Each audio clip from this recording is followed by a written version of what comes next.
Well, here in the Panhandle, if we know one thing about the weather, it's probably going to be windy in some way. Isn't that the truth?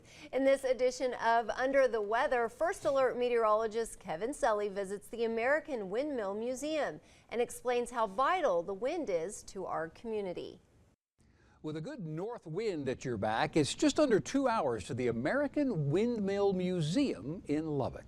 We would not be here without the windmill. Sandra Harris is the executive director at the museum, which preserves and celebrates one of the main reasons we get to live here in the Panhandle. We don't have rivers, lakes, streams to get water out of. When people were coming to this area, they were looking for water, where you don't live very long without water. While some days the wind is a bit much, we might not even be here without it. Shows us how there's a connection between those windmills and the locomotive, the steam trains that brought people and brought goods to this part of the Americas. Because without water along the way, you couldn't have the steam engines. This windmill that's sitting right here, the big green one, is called a railroad eclipse. That would have been the size of windmills that were used with the railroads. And as people look to settle the region, the windmill was an important landmark on the horizon.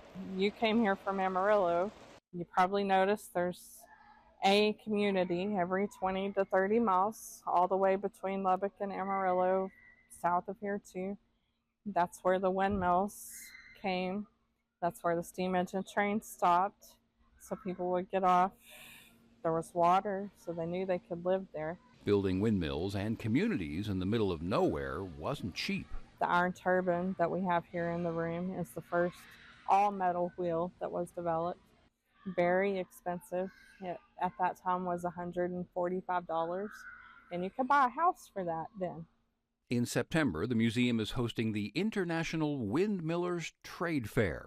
Yep, that's a thing. People come from all over the country. We even have, I know someone who's coming from Australia even, here to Lubbock, Texas, and we talk windmills for a few days. If you can't wait until September for the trade fair, there's always something to see and do. A lot of people have to be drugged in here. Someone else brings them in, and then they don't want to leave after they get in here. And they have been truly an extension of family. Everybody that's worked here, and they recognize us when we walk in the door.